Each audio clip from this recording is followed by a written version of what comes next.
दोस्तों, तो आज का हमारा टॉपिक है प्राचीन भारत का इतिहास।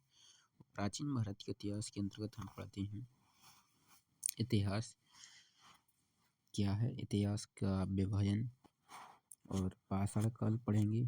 पाषाण काल के तीनों भाग, प्रापाषाण, मध्यपाषाण और निम्न पाषाण काल, ये सब पढ़ा जाएगा। इसी के साथ आगे मध्यपाषाण हो जाएगा, नया नवपाषाण का न्यूलिथिक एज पढ़ेंगे। इतना ही पढ़ते हैं। नेक्स्ट टॉपिक में हड़प्पा सभ्यता पढ़ेंगे। तो प्राचीन भारत का इतिहास के अंतर्गत इतिहास को तीन भागों में, इतिहास का अर्थ क्या है? इतिहास का अर्थ है अतीत का अध्ययन। इतिहास का अर्थ है अतीत का अध्ययन। अतीत का अध्ययन। इतिहास के जनक हैं, वो हैं, इतिहास के जनक कौन है? इतिहास के जनक हैं हेरोडोटस। हेरोडोटस इतिहास के जनक हैं। इनकी पुस्तक है हिस्टोरिका। चलिए स्टार्ट करते हैं। इतिहास का विभाजन विद्वानों के अनुसार, विभिन्न विद्वानों के अनुसार इतिहास का विभाजन तीन भागों में किया गया है। एक तो है अपना प्राग ऐतिहासिक, दूसरा है अपना आद ऐतिहासिक और तीसरा है अपना ऐतिहासिक काल। तो तीन कालों में अपना डिवाइडेशन किया गया है। तो जो प्राग ऐतिहासिक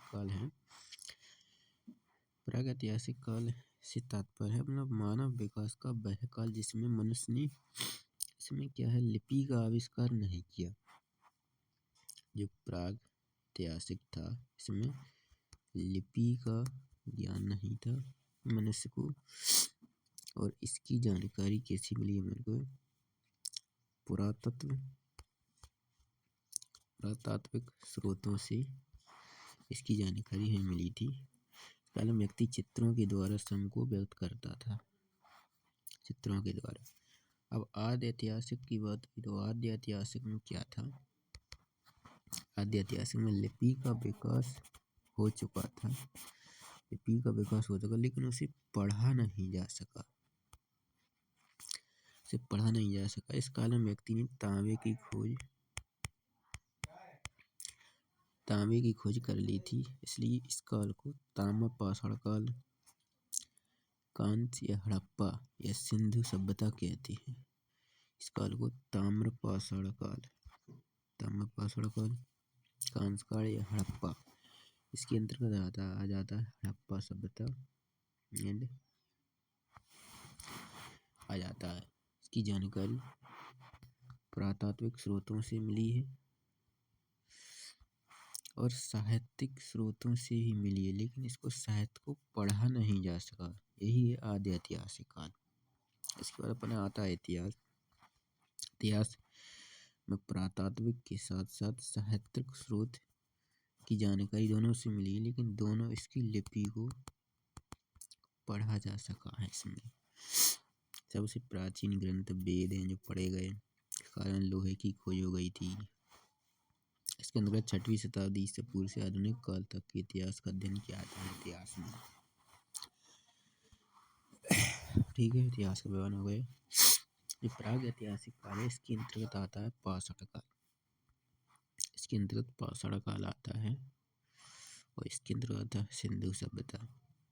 इसके अंतर्गत वैदिक सभ्यता से लेकर आगे तक की चीजें आ जाती हैं। कई विद्वान आद्य ऐतिहासिक में ही वैदिक साहित्य को भी रख देते हैं, मगर वो सही नहीं है।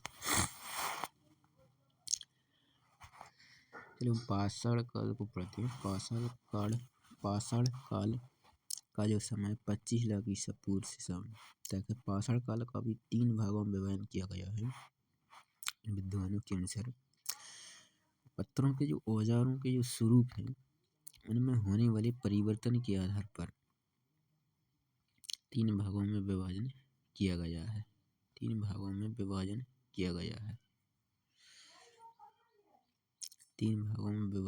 किया गया है। एक तो अपना पुरापाषाण काल, पैलियोलिथिक एज, ग्रीक भाषा का शब्द जिसका अर्थ प्राचीन, ग्रीस का अर्थ पाषाण। सारे मानव फलों का संग्रह, शिकार, मछली पकड़ना आदि से करता था, भोजन का संग्रह करता था। इस काल के मनुष्य के शारीरिक अवशेष प्राप्त नहीं हुए हैं। इस काल को भी प्रापाषाण को भी 3 भागों में बांटा गया है कि निम्न प्रापाषाण काल, दूसरा मध्य प्रापाषाण काल और तीसरा उच्च प्रापाषाण काल। निम्न प्रापाषाण काल के अंतर्गत क्या हुआ? इस काल में मनुष्य क्वार्टराइट जो पत्थर थे, स्फटिक पत्थर का उपयोग करता था। इस काल में 2 संस्कृतियों का विकास हुआ, एक तो चॉपर चापन पेबल संस्कृति तथा हैंडेक्स संस्कृति।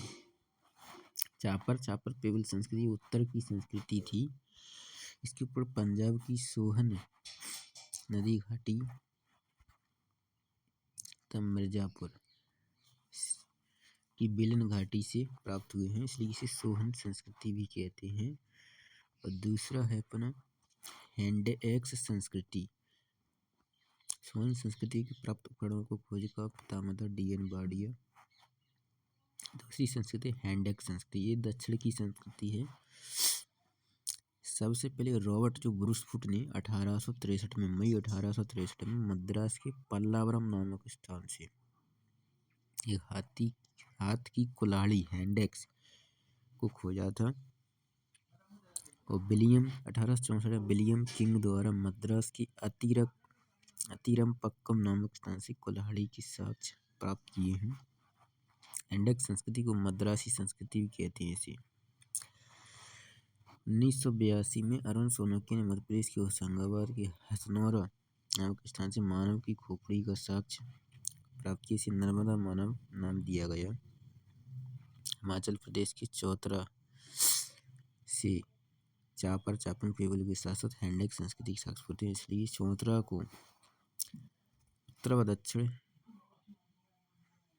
भारत के निम्न प्रापाषाण काल की संस्कृति का मिलन स्थल माना गया है। मध्य प्रापाषाण काल। मध्य प्रापाषाण काल में जैस्पर चार्ट फ्लैट के पत्थर प्रयुक्त होने लगे, जिससे बने उपकरण क्लीवर, स्क्रैबर पॉइंट। संकलिया महोदय ने इसे फलक संस्कृति की संज्ञा दी है। मध्य प्रापाषाण में फलक प्रकार के इसमें औजार प्राप्त हुए हैं। इस संस्कृति का प्रमुख स्थल है महाराष्ट्र में नेवासा। उच्च प्रापाषाण, इस काल के ऊपर ब्लेड थे और इस काल में चकमक पत्थर उद्योग की स्थापना हुई। मानव संभवतः आग से परिचित हुआ। होमो सेपियंस मानव का उदय इसी काल में हुआ था और होमो इरेक्टस का इसमें हुआ था। इलाहाबाद स्थित बेलन घाटी की लोहदा नाला से इस काल की अन्य अस्थि निर्मित माता देवी की प्रतिमा प्राप्त होती है, जो कौशाम्बी संग्रहालय में रखी गई है। प्रापाषाण काल में द्वारा की गई चित्रकारी धन्यवाद के शख्स मध्य प्रदेश के रायसेन जिले के भीमबेटका से प्राप्त होते हैं। इसकी खोज 1958 में विष्णु श्रीधर वाकड़कर द्वारा की गई। मध्य मीसोलिथिक इस काल की सबसे पहले जानकारी C.L. कार्लाइल ने दी। 1857 में विंध्य क्षेत्र से लघु पाषाण पुनः प्राप्त किए। मध्य पाषाण काल, इसमें क्या है, इस काल में छोटे पत्थरों के औजार बनाए गए, इसलिए इसे लघु पाषाण काल भी कहते हैं, माइक्रोलिथिक एज भी कहा जाता है। इस काल में मानव ने तीर कमान प्रक्षेपण तकनीक का भी आविष्कार किया। अंत्येष्टि भी आरंभ कर दी थी मानव ने। तिने पशुपालन प्रारंभ किया था। इस सर्वप्रथम कुत्ते को पाला गया। पशुपालन का जो प्राचीनतम साक्ष्य है वो होशंगाबाद के जिले के आदमगढ़ तथा राजस्थान के बागौर से प्राप्त होते हैं। उत्तर प्रदेश के सराहनाराय से मानव कंकाल तथा महदहा से स्त्री पुरुष को एक साथ दफनाने के साक्ष्य प्राप्त हुए हैं। ये इम्पोर्टेंट है। होशंगाबाद का आदमगढ़, राजस्थान का बागौर, यहाँ से किसी साक्ष्य में पशुपालन के कैसा मध्य पाषाण मीसोलिथिक एज से संबंधित थे। इसके बाद न्यूलिथिक एज को पढ़ लेते हैं। इस काल से संबंधित पुरातत्व खोज डॉक्टर प्राइमरोज ने शुरू की थी। सैटर्न 1842 में कर्नाटक के लिंगसुगर नामक स्थान से उपकरण खोजे। बाद में 1860 में ली मैसूर ने उत्तर प्रदेश की टोंस नदी घाटी से उपकरण प्राप्त किए। काल में कृषि की खोज की गई। पाकिस्तान के बलूचिस्तान प्रांत के मेहरगढ़ नामक स्थान से कृषि, गेहूं, जौ के प्राचीनतम साक्ष्य मिले। नवीन खोजों के अनुसार कृषि का प्राचीनतम साक्ष्य उत्तर प्रदेश के लहुरा देव से प्राप्त हुआ है, जो 8000 वर्ष पूर्व पुराना है। देखो नवपाषाण काल की कुछ विशेषता है। कृषि का विकास हो गया, अग्नि का आविष्कार, स्थायी आवास और मृदभांड ये सब प्राप्त हुए। कृषि उत्पादों को रखने के लिए मिट्टी के बर्तन बनाए गए, आग पहिए एवं आग का आविष्कार किया गया। तांबे का प्रयोग इसी काल में हुआ।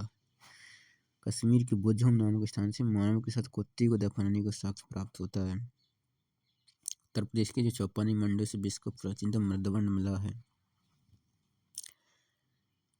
ठीक है, तो ये कुछ साक्ष्य देख लेना। बिहार का जो चिरांद नामक स्थान है, ऐसे हड्डी के उपकरण मिले हैं, ये ध्यान रखना। रण के सींगों से निर्मित प्राप्त हुए। नवीनतम खोजों के अनुसार जो है कृषि का जो प्राचीनतम साक्ष्य है वो उत्तर प्रदेश के लहुरा देव से प्राप्त हुआ है, जो 8000 से 9000 ईसा पूर्व है। लेकिन पाकिस्तान के जो बलूचिस्तान प्रांत के मेहरगढ़ नामक स्थान से भी कृषि एवं गेहूं के प्राचीनतम साक्ष्य मिले। लेकिन नवीनतम स्रोतों के साथ लहुरा देव है जो उत्तर प्रदेश का, उसको प्राचीन मान्यता। अगर ये समझ नहीं तो मेहरगढ़ लगाना है अपन को। कृषि का प्राचीनतम साक्ष्य। इसके बाद इलाहाबाद का जो कोल्डी हवा है, जहाँ से चावल तथा धान के प्राचीनतम साक्ष्य मिले हैं, कोल्डी हवा से। ठीक है, स्थायी जीवन हो गया, स्थायी बस्तियों का निर्माण प्रारंभ हुआ इसी नवपाषाण काल से। तो आज का हमारा टॉपिक इतना ही रहने देते हैं। नेक्स्ट क्लास में आगे वो का लेक्चर स्टार्ट करेंगे। तो आज हमने क्या क्या पढ़ा? नवपाषाण काल, मध्यपाषाण काल, ये स्थल पूछे जाते हैं यहाँ से जहाँ तक, जैसे होशंगाबाद का आदमगढ़ है, राजस्थान का बागौर, यहाँ से पशुपालन के साक्ष्य मिले। जो प्रापाषाण काल, मध्य प्रापाषाण काल, ये फलक संस्कृति है। मध्य प्रापाषाण काल ये इम्पोर्टेंट फलक संस्कृति। ठीक है, और इसमें दो संस्कृति हैं अपनी। निम्न प्रापाषाण इम्पोर्टेंट है। चापर चापन पेबल संस्कृति है, उत्तर भारत की संस्कृति है। और दक्षिण की कौन सी है? हैंडेक संस्कृति। दक्षिण की संस्कृति हैंडेक संस्कृति। रॉबर्ट ब्रूस ने 1863 में मद्रास के पल्लावरम से एक कुल्हाड़ी की खोज की। ठीक है, प्रापाषाण काल, पाषाण काल हो गया, प्राचीन इतिहास का विभाजन हो गया।